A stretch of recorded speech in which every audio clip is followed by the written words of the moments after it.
Joining us now with reaction to all of tonight's big stories, North Carolina Congressman Mark Meadows, House Oversight Committee ranking member, Congressman Jim Jordan. Good to see you both. Mark, let's start. You know, Schiff has a lot of problems here. No wonder the whistleblower, a friend of Biden, friend of Schiff's. And he lied about contacts, so I guess he doesn't want him to come.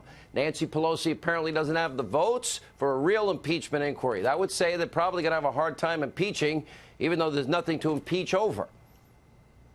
Yeah, obviously tonight, Nancy Pelosi decided to not put a resolution on the floor, which would hopefully start the process of it being fair. I can tell you, Jim and I have been now in over 40 hours of deposition, and what we're finding is that Adam Schiff only wants to have witnesses who will give the response that he hopes that they will give, and even at that, it's a swing and a miss. We need to have that whistleblower, and we call it a whistleblower, but it's really more an anonymous informant. We need to have them come in so that we can say, how often did you coordinate with Adam Schiff?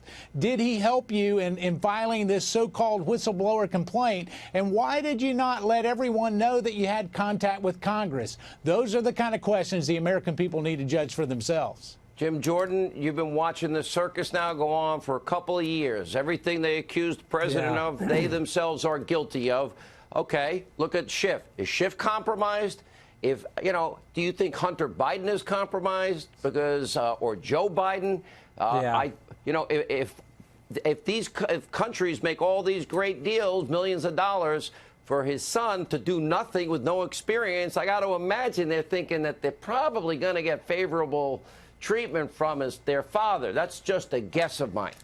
No, you're right, and Mark's exactly right, too. I mean, Nancy Pelosi and Adam Schiff are trying to impeach the President of the United States 13 months before an election based on an anonymous whistleblower with no firsthand knowledge, anonymous whistleblower with no firsthand knowledge and who went in front of the who went to Adam Schiff's committee first. I mean, think about this, Sean. The whistleblower gets the call, gets info about the call, writes a memo, and then waits 18 days before he files a complaint. And who's the first person they run off to see?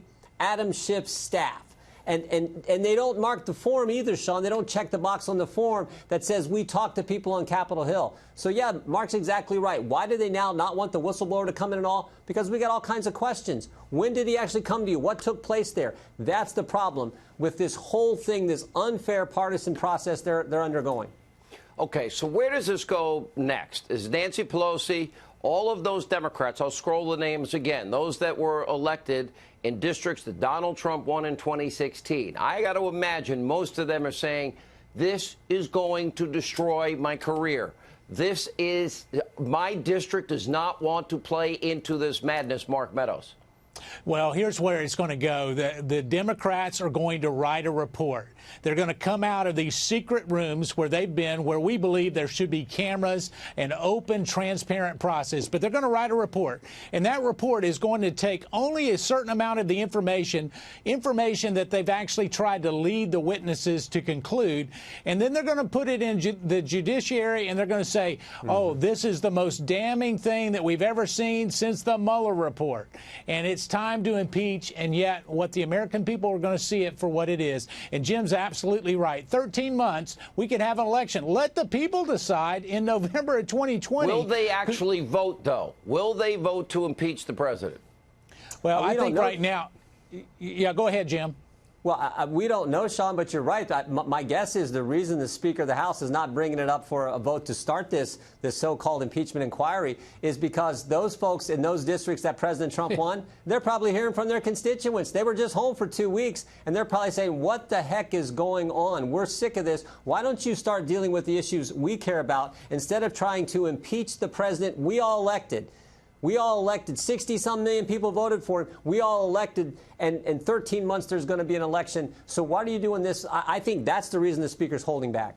Okay, and Sean Jim's exactly right. I was with Governor Matt Bevin last night in Louisville, Kentucky, and what we're hearing is not just in North Carolina, but Kentucky and all over. People are outraged that somehow their voice is going to be taken away by a few Democrats in a secret room. It's just not American, and it's not what we're going to stand for. I thought they wanted transparency. Weren't they the same Democratic Party? Correct me if I'm wrong. They wanted the full Mueller report released so we could see it. They won't let us see anything. They wouldn't let Matt Gaetz in yesterday, a member of the United States Congress, a member of the Judiciary Committee, and tonight they wouldn't even let members who came to the intel room to read the transcript of Ambassador Volker. They wouldn't let him read it. Unbelievable. Pretty corrupt. Guys, thank you.